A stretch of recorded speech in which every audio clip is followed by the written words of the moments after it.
Bismillahirrahmanirrahim. Assalamualaikum warahmatullahi wabarakatuh. Alhamdulillahirabbil alamin, hamdan katsiran thayyiban mubarakan fi kama yuhibbu rabbuna tabaraka wa ta'ala wa yarda. Asyhadu an la ilaha illallah wahdahu la syarikalah wa asyhadu anna Muhammadan abduhu wa rasuluh. Allahumma salli wa sallim wa zid wa barik ala nabiyyina Muhammadin sallallahu alaihi wasallam wa ala alihi wa ashabihi wa man ihtada bihadihi wastanna bi sunnatihi ila yaumiddin, amma ba'd. Alhamdulillah, para santri, muslimin, muslimat, para hamba Allah sekalian yang dimuliakan oleh Allah Subhanahu wa taala. Mari kita awali majelis ilmu ini dengan baca doa thalabul ilmi. Bismillahirrahmanirrahim. Rabbi zidni ilman, Allahumma anfa' bima 'allamtani wa 'allimni ma yanfa'uni warzuqni ilman yanfa'uni. Amin. Amin ya rabbal alamin. Alhamdulillah atas segala limpahan nikmat dari Allah Subhanahu wa taala, segala amal perbuatan ibadah, amal soleh terwujud dan terlaksana secara sempurna. Kita bersyukur kepada Allah Subhanahu wa taala dengan kita istiqomah beribadah kepada Allah Subhanahu wa taala tanpa henti, tanpa kata lelah, tanpa kata bosan. Ibadah kepada Allah, ibadah yang harus dikerjakan sampai ajal menjemput. Bagi seorang mukmin tidak ada kata capek, tidak ada kata lelah, tidak ada kata bosan dalam mewujudkan rasa syukurnya kepada Allah Subhanahu wa taala. Baik, insyaallah pada kesempatan pada subuh kali ini kita akan melanjutkan hadis dari kitab Riyadhus Shalihin. Kita masih di bab tentang bersegera dan bersungguh-sungguh dalam kebaikan. Kita masuk hadis yang keempat. An Abi Hurairah radhiyallahu anhu qala, ya, dari sahabat Abu Hurairah, semoga Allah meridainya, ia berkata, Ja'a rajulun ilan Nabi sallallahu alaihi wasallam. Datang seorang laki-laki menghadap kepada Nabi Muhammad sallallahu alaihi wasallam. Faqala ya Rasulullah. Kemudian laki-laki itu mengatakan, wahai Rasulullah, bertanya, ayyus shadaqati a'zamu ajran? Ya. Sedekah manakah yang pahalanya paling besar? A'zamu ajran. Wahai Rasul, kira-kira sedekah seperti apa ya yang pahalanya paling besar? Ini sahabat cerdas kalau bertanya. Ya. Kalau bertanya tentang amalan-amalan yang hebat. Ya, perkara-perkara yang bukan ya sembarangan. Langsung, wahai Rasul, kalau mau sedekah yang biar pahalanya besar itu kayak gimana sih Rasul? Saya pengen sedekah pahalanya besar, nggak boleh kecil, kan gitu. Berarti kan ini inginnya apa? Untung ketika apa? Jual beli dengan Allah Subhanahu wa taala. Sungguh-sungguh, ya kan? Maka Pak Rasul menjawab, qala anta saddaqa wa anta sahihun syahih. Maka Nabi menjawab, sedekah yang paling besar pahalanya adalah ketika engkau bersedekah, ya, anta tasaddaq, engkau bersedekah, wa anta sahihun syahih. Sedangkan engkau masih dalam keadaan sehat dan menahan hartamu. Kalau orang sehat kan, ya, sambil apa? Menahan harta. Aduh, gimana nih ya? Seberapa ini ya? Artinya banyak pikir, ya, banyak pikir-pikir. Mau 100 kebanyakan, mau 10.000 sedikit. Tengah-tengah 50, saya masih ada tanggungan. Nah ini ya, sifat kikirnya muncul. Nah, syahi itu secara makna kikir, bakhil. Maka orang yang ketika ya dia sehat, ya kemudian ya sebenarnya dia menahan hartanya, artinya memang ada kebakhilan. Namun melawan kebakhilan tersebut, enggak lah, langsung sibuk. Bismillah. Tanpa berpikir panjang. Ya. Wa takhsyal faqr, dan dia khawatir fakir, jatuh fakir. Nah, ini sedekah yang paling besar pahalanya ketika sedang sehat-sehatnya, sedang jaya-jayanya, ibaratnya gitu.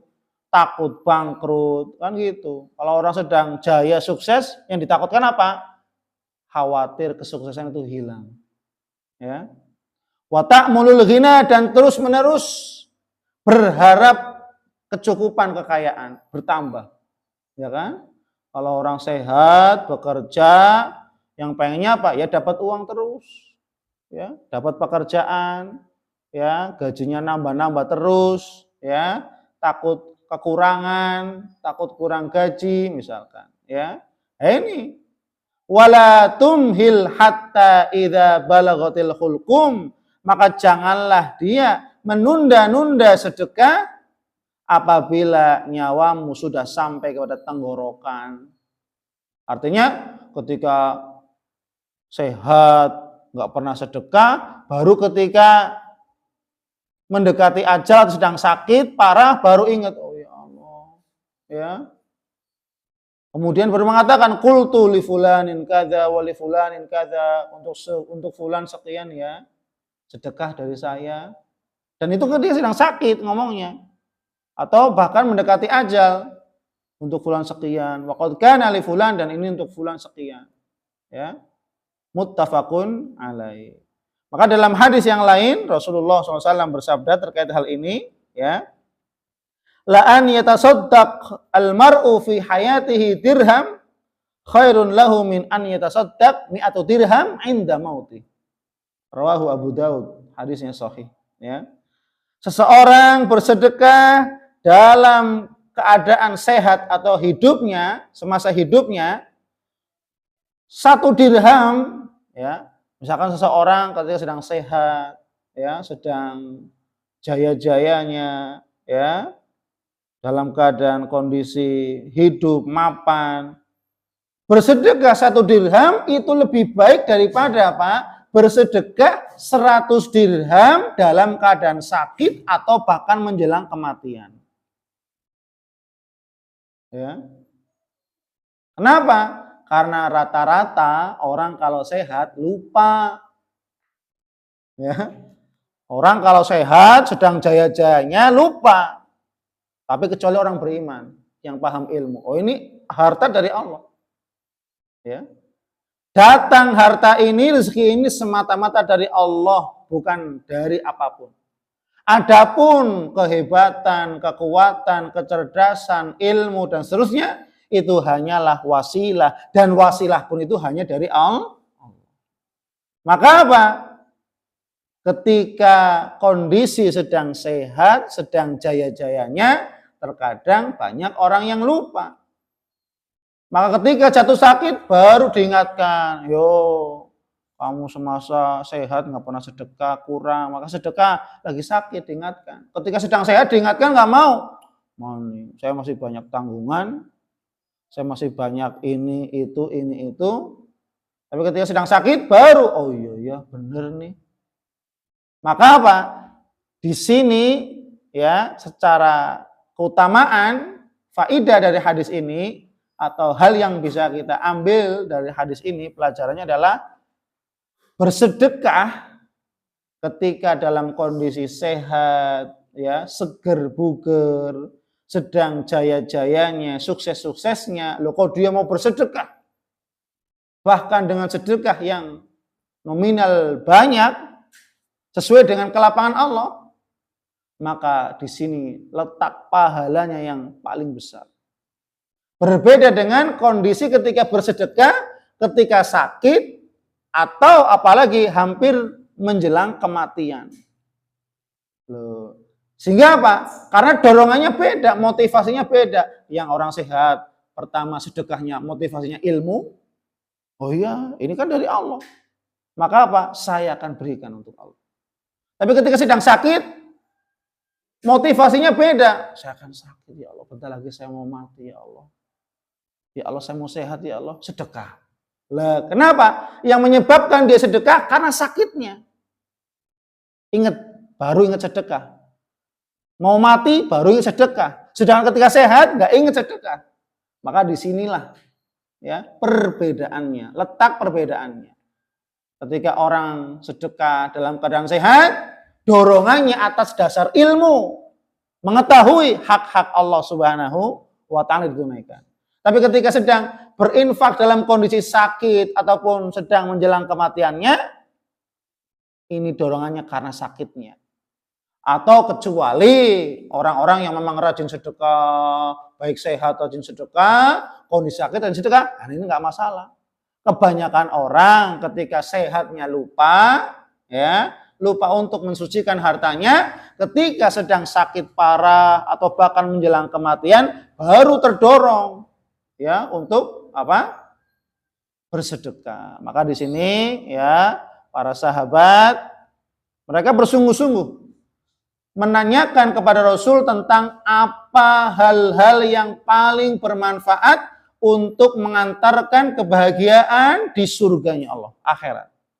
Maka Nabi mengatakan, kalau bersedekah, maka sedekahlah dalam keadaan ketika kita sedang sehat, sedang kita jaya-jayanya, dan sedang kita ya menahan harta karena takut bangkrut dan seterusnya, maka itulah letak pahala yang sangat besar ketika kita berinfak ya untuk fi sabilillah. Semoga Allah Subhanahu wa Ta'ala menjadikan kita hamba-hamba yang senantiasa dicukupi oleh Allah sehingga kita istiqomah dalam berinfak dan bersedekah dan dijauhkan diri kita, hati kita dari sifat kebakhilan. Nauzubillah. Amin amin ya rabbal alamin. Wallahu a'lam bishawab. Subhanakallahumma wa bihamdik asyhadu an la ilaha illa anta astaghfiruka wa atubu ilaik. Wal afu minkum. Wassalamualaikum warahmatullahi wabarakatuh.